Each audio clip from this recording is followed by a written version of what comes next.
Welcome to Diplomacy and International Relations. Glad to be here. Yeah, and just real quick before we get into the source material today, I want to encourage you to follow and subscribe to the show wherever you're listening. Definitely. And I also need to explicitly note that it is possible to subscribe to the show on Patreon. That really helps keep us running.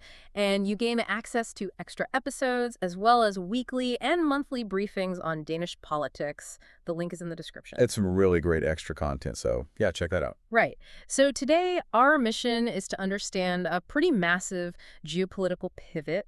We are looking at a huge stack of recent strategy documents, think tank reports, some international agreements, and they all reveal a radical transformation in Denmark's foreign policy. Yeah, radical is really the right word here. I mean, traditionally, when you think of Denmark's global brand, you picture this very quiet, idealistic diplomacy, right? Like promoting soft values, building schools, relying purely on dialogue. Exactly. It's that classic, almost like a luxury cruise liner of a foreign policy.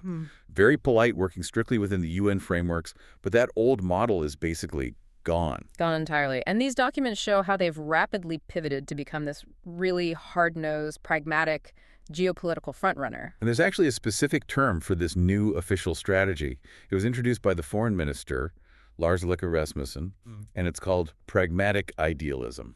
Pragmatic idealism. It sounds a bit like an oxymoron, doesn't it? A little bit, yeah. Yeah. But it's a very calculated shift. They're moving away from relying purely on universal values and diplomatic dialogue. Instead, they're actively defending their core values, but with, highly realistic assessments of military and economic power. So it's like having ideals, but actually bringing a big stick to back them up. Exactly. Because having high ideals without the hard power to defend them is it's just not enough anymore in this world. Right.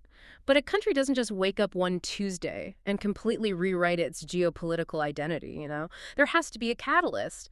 And looking at the sources, that shock to the system was definitely Russia's 2022 invasion of Ukraine. Oh, absolutely. That was the ultimate catalyst. It completely shattered that old Danish foreign policy model overnight. It's wild to look at the timeline because for 30 years, Denmark had this very strict EU defense opt-out, right? Yeah, going all the way back to 1992. They specifically stayed out of European military integration. But then, June 2022, just months after the invasion, there's this historic referendum, and Danes just abolished the opt-out, just completely reversed 30 years of policy. Because the reality on the ground had changed so drastically. And that vote fundamentally changed their role in European security. Yeah. The fear wasn't about Brussels getting too much power anymore. It was about an actual land war in Europe. Which opens the floodgates for what they do next. I mean, by February 2024, Denmark signs a 10-year bilateral security agreement with Ukraine. 10 years, yeah. And it features an €8.5 billion Ukraine fund. Plus, they're spearheading the coalition to provide F-16 fighter jets and the training for the pilots. Demining efforts, 14 Leopard tanks. And the artillery. We have to mention the artillery. 19 Caesar howitzers. This detail really stuck out to me. They gave Ukraine 19 of these French-made wheeled howitzers. Which was their entire national stock. Every single piece they have. Okay, let me just push back on this for a second or play devil's advocate here. Because emptying out your own artillery stock completely, literally leaving zero for your own army. Yeah, giving it all away. Right, overnight. Is this actually a calculated long-term strategy, or is this just reactive panic to a war on the continent? I mean, you're leaving yourself defenseless. See, from a traditional defense mindset, it looks like panic. Yeah. But under this new pragmatic idealism, the calculation is totally different.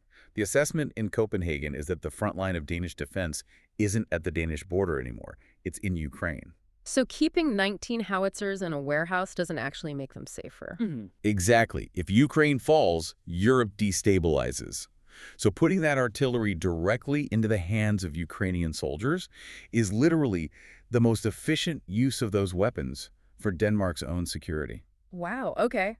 That is incredibly pragmatic. And they're totally revamping how they fund this, too. Yeah, especially now during Denmark's EU presidency, which kicked off in July 2025, they've been championing what everyone is calling the Danish model. Right, because normally Western support meant taking tax money, paying a Western contractor to build a tank, and then trying to ship it across the border, dealing with all these logistics. Which is slow and incredibly complicated. So the Danish model just bypasses all that. They're directing financial funding straight into Ukraine's own domestic defense industry. They're just paying Ukrainian factories to build their own weapons. Exactly. Ukraine has the factories, they just lack the capital. So this gets weapons to the front faster and boosts the Ukrainian economy at the same time. And the public is on board with this. Very much so. There was a recent poll showing 65% of Danes actually support sending their own troops to Ukraine as part of a future peacekeeping force. 65%. Yeah, so that fear in Copenhagen is no longer that the EU might become too powerful. It's a genuine fear that Europe might be too weak. Right, they have to step up. But it's interesting because Denmark's security concerns aren't just focused eastward toward Russia. If we look at the documents, they have a massive geopolitical puzzle right in their own backyard. In the Arctic, yeah. Right, Greenland. We're shifting from Europe to the Arctic, and the tension between Greenland's local autonomy and Denmark's national security is just fascinating. It really is, because Greenland operates under a self-rule framework. So they control their own domestic development, infrastructure, the economy. But Denmark retains authority over defense and foreign affairs. Exactly. Which creates what political scientists call the principal agent problem. Right, where they have completely different priorities. Right. Greenland, the agent in this scenario, desperately wants rapid economic development. They need infrastructure. But Denmark, the principal, prioritizes NATO alignment and keeping the security environment stable. Which came to a head during the 2017 to 2018 airport episode, right? Greenland wanted to build 3 new airports. Yes, and to do that, they invited Chinese state-linked firms to bid on the projects. Because to Greenland, it's just about getting the cheapest, best infrastructure built. Right. But for Denmark, having a Chinese state firm building critical infrastructure on NATO territory, especially near U.S. radar bases, is a massive security crisis. They had a very similar tension back in 2016, too, over a naval base in Grenadal. Where foreign buyers were sniffing around an old military facility. Exactly. You know, reading through this sounds a bit like a parent giving a teenager a credit card to plan a road trip. Oh, that's a good way to put it. Right. And then the parent checks the statement and realizes they just booked a trip to a war zone. But instead of grounding them and, causing a massive family feud over it, the parent just steps in and quietly pays for a nicer, safer trip somewhere else. I love that analogy. It's so accurate. Because what Denmark uses here is called buyout logic. Buyout logic. So they just pay the problem away. Essentially, yes. Because Denmark legally could just veto the Chinese bids on national security grounds. But a hard veto looks incredibly colonial. It damages the legitimacy of Greenland's autonomy. It's a bad look. A terrible look. So instead of a veto, Denmark buys alignment. They intervened late in the airport project and stepped in to finance it themselves. So they just crowd out the Chinese influence with their own money. Exactly. They get the infrastructure built, China stays out, and they do it without humiliating Greenland. It's highly pragmatic. And speaking of China, that airport situation perfectly illustrates a much larger tightrope. Denmark is walking globally right now. Because how do you handle the superpower that was actually bidding on those airports? It's the ultimate dilemma. And Denmark's relationship with China has really evolved. Between, say, 2018 and 2022, they were in very tight coordination with Washington and Brussels. They viewed China strictly as a systemic rival. Very adversarial. But the sources point out that this new centrist coalition in Denmark has pivoted to something called pragmatic re-engagement. Right. Driven by this new EU-aligned concept of de-risking. Okay, let me pause you there because I want to challenge this concept of de-risking. Is that just a polite diplomatic rebrand of decoupling? I mean, can you really separate economic supply chains from national security when you're dealing with a global superpower? It's a fair question. De-risking is about addressing supply chain vulnerabilities, like protecting critical infrastructure and safeguarding your tech without entirely severing economic ties. You aren't fully decoupling. But isn't that just trying to have your cake and eat it too? Well, the broader context is that you actually need China for global trade. And more importantly, you absolutely need them for the green energy transition. Which is a massive priority for Denmark. Exactly. Denmark's domestic and foreign policy heavily relies on climate goals. So pragmatic idealism means accepting an uncomfortable truth. You cannot ignore China.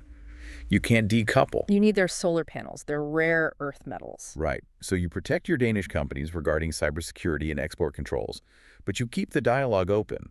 You manage the risk without burning the bridge entirely. And that ties perfectly into what might be Denmark's most potent offensive strategy, because dealing with global powers isn't just about playing defense or managing risk. Not at all. They have this incredible weapon now, green diplomacy. This is where Denmark really punches above its weight. Yeah. Their domestic climate targets are incredibly ambitious. They're aiming for a 70% carbon reduction by 2030 and to be entirely neutral by 2050. Which gives them massive credibility abroad. When they show up to talk climate, they actually have the receipts. Exactly. And they've set up what they call green frontline missions. They have Danish embassies in 18 different countries acting as active promoters of a global green transition. Like, they're actually partnering with major emitters: China, India, Mexico. Yes. And they backed it up with money. Denmark allocates 0.7% of its GNI gross national income to official development assistance. Wow. Yeah, heavily focusing on climate, fragility, and human rights. And you see their leadership at places like COP26, where they founded the Beyond Oil and Gas Alliance, or BOGA, with Costa Rica. This is brilliant. I mean, this feels like the ultimate diplomatic Trojan horse. Oh, so? Because by leading the charge on climate change, Denmark gets to sit at the table with the world's biggest superpowers. They're in the room for these massive policy discussions, but simultaneously, they're creating a massive export market for their own Danish green tech. That is exactly what's happening. The data validates that completely. Denmark exports over 100 billion Danish kroner in green energy technology. 100 billion, that's staggering. It is. It's soft power at its absolute finest. They are genuinely addressing a global crisis, the climate emergency, but they're simultaneously boosting their own domestic economic resilience and international standing. Doing well by doing good. Exactly. Pragmatic idealism in a nutshell. Well, this has been an incredible exploration of the source material. Just to summarize what we've covered today, we've seen a mid-sized nation shed its purely idealistic skin to embrace the really hard realities of modern geopolitics. A total paradigm shift. Yeah, from sending F-16s and literally all their artillery to Ukraine, to quietly buying out airport bids in Greenland, to using green diplomacy to export billions in tech globally. Denmark is writing the playbook for pragmatic idealism. They are. But I think there's a lingering question here that we all need to ponder. We see Denmark and the EU at large really stepping up to take responsibility for their own security. Right. But if traditional security guarantors like the United States were to suddenly pull back from Europe or the Arctic, can a mid-sized power's pragmatic idealism truly fill a superpower-sized vacuum? Wow, yeah. Or are these strategies, as smart as they are, relying on an old world order that is already gone? That is the ultimate question right there. Definitely something for you, the listener, to mull over on your own. Thank you so much for joining us for this conversation today. Please make sure to follow the podcast. And if you liked what you heard, please rate it 5 stars so the podcast can reach even more people. We'll catch you next time.